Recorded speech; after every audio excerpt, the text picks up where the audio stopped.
Strap on your red undies, we're making comic book history.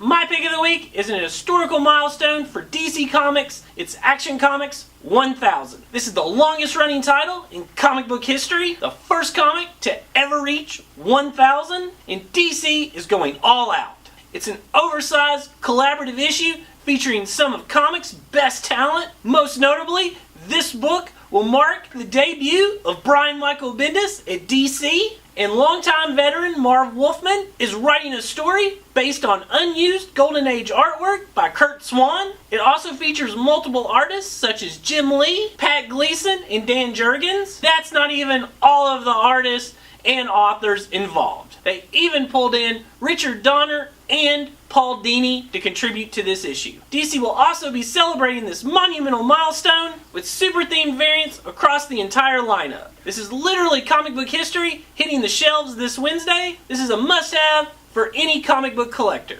I'm going to start merchandise off this week with the new Batman Black and White statue. It's a really cool sculpt from Jonathan Matthews. And he's a little late to the Jurassic Park party, but we got our Ian Malcolm Pops in this week. Life finds a way.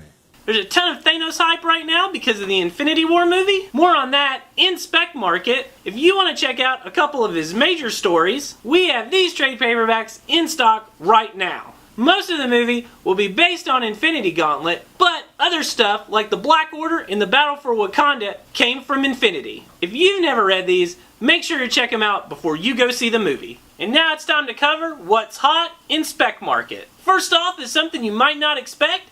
Reprints of Action Comics #1. It's not often that you see reprints being hot issues. Obviously, Action Comics #1 is one of the most valuable books of all time, but now is the time to sell your reprint issue if you don't want it. Next up is a couple of New Gods issues, #1 and #7. #1s usually hold their value anyways, and this issue is the first appearance of Orion, while #7 is an origin story. With a live-action film by Ava DuVernay being announced a few weeks ago, these books are really heating up. Shifting things over to Marvel, it's all about Infinity War movie hype. Silver Surfer #34 and Marvel 2-in-1 Annual #2 are a couple to be on the lookout for. These are early Infinity Gem stories. You never know which bits and pieces of the old stories are going to make it into the movies, so these issues have a lot of buzz right now. And Infinity Gauntlet #1 has always been a hot collector's issue, but with the movie on the horizon, it's spiked big. And it's been getting hard to find.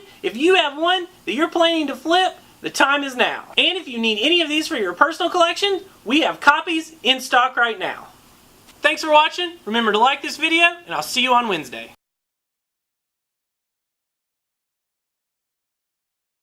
I don't see what the big deal is. I mean, he's not even rich. He doesn't even have a car or a boomerang that looks like him.